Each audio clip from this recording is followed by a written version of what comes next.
Hello everyone. आज मैं बताऊंगी कि हेयर फॉल के क्या क्या कारण होते हैं। अगर आपके बाल जितने झड़ रहे हैं उतने वापस नहीं आ रहे तो उसको हेयर फॉल कहते हैं। तो हेयर फॉल के बहुत सारे कारण होते हैं। तो सबसे मोस्ट कॉमन जो कारण होता है वो है न्यूट्रिशनल। न्यूट्रिशनल में डाइट में प्रॉपर विटामिन की डेफिशिएंसी हो या फिर मिनरल की डेफिशिएंसी हो तो उससे हेयर फॉल होता है। तो कौन कौन से विटामिन होते हैं, जैसे vitamin B3, B12, B, C, E, इनकी डेफिशिएंसी हो तो हेयर फॉल होता है। इसके अलावा मिनरल्स में आयरन, जिंक, इनकी डेफिशिएंसी से हेयर फॉल होता है। आजकल क्या हो रहा है कि फास्ट फूड ज्यादा खा रहे हैं, तो जो ज्यादातर फास्ट फूड खाते हैं उनमें आयरन की डेफिशिएंसी पाई जाती है, तो वो एक हेयर फॉल का मोस्ट कॉमन कारण होता है।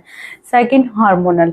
मेनली 30 से 35 उम्र के लोगों में यह बहुत ही कॉमन समस्या है। इसको बोलते हैं androgenetic alopecia. Androgens plus genetic दोनों का ही इसमें रोल होता है। ये दो प्रकार का होता है, एक तो मेल पैटर्न हेयर लॉस, एक female pattern hair loss. Male pattern में क्या होता है कि जो उसकी शुरुआत होती है वो आगे से शुरू होती है और फिर पीछे के बाल है वो झड़ना शुरू करते हैं।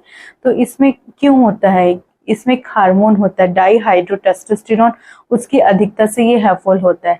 और फीमेल में क्या होता है कि सेंट्रल पार्टिंग, यानी कि जो मिड लाइन है वहां से बाल झड़ना होते हैं और ये जो मांग है ये चौड़ी होती जाती है। तो उनमें भी क्या होता है कि जो मेल हार्मोन है उसकी एक्सेस की वजह से होता है। Third, infection. जैसे ये आपको कोई लंबे टाइम तक डेंगू, चिकनगुनिया, टाइफाइड या फिर कोई भी वायरल फीवर हुआ हो तो जनरली उसके 2 से 3 महीने बाद में आपको हेयर फॉल है वो शुरू हो जाएगा। तो इसको बोलते हैं टीलोजन इफ्लुअम। इसके अलावा बैड हाइजीनिक, मतलब आप जो है अपना प्रॉपर जो हेयर केयर है वो नहीं कर पा रहे हैं, बाल नहीं धो पा रहे हैं, तो इसकी वजह से आपके बालों में तरह तरह के इन्फेक्शंस हो जाते हैं, डैंड्रफ हो जाते हैं, आदि की समस्या हो जाती है। तो इसकी वजह से भी बाल झड़ना शुरू हो जाते हैं।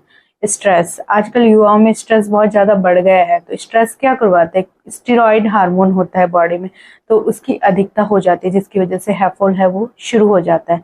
इसके अलावा ऑटो इम्यून एलोपेशिया एरेटा एक बीमारी होती है जो एडोलेसेंस में कॉमन होती है। तो उसमें क्या होता है, अचानक से बाल है वो झड़ना शुरू हो जाता है, एक बाल्ड पैच बन जाता है। तो यह भी एक हेयर फॉल का कारण है। इसके अलावा फीमेल्स में थायराइड हार्मोन की कमी, हाइपोथायरॉयडिज्म, उसकी वजह से जो हेयर फॉल है वो बहुत ही कॉमन कारण है। इसकी वजह से फीमेल में पीसीओडी भी एक समस्या है, जिसकी वजह से क्या होता है कि मेल हार्मोन ज्यादा हो जाते हैं, जिसमें चेहरे के तो बाल उगने लग जाते हैं और सिर के बाल है वो झड़ना शुरू हो जाते हैं। इसके अलावा प्रेगनेंसी में भी क्या होता है, कई फीमेल्स होती है उनको बाल झड़ने की समस्या होती है। और after delivery due to major loss of blood भी 2 से 3 महीने बाद डिलीवरी के बाद में फीमेल्स को है वो हेयर फॉल है वो होना शुरू हो जाता है। इसके अलावा तरह तरह की जो केमिकल ट्रीटमेंट्स हैं जो सैलून पार्लर में करते हैं, जैसे rebonding, smoothening, straightening, Botox treatment, generally देखा गया है कि इनके 2 से 3 महीने के बाद बाल झड़ना शुरू होते हैं।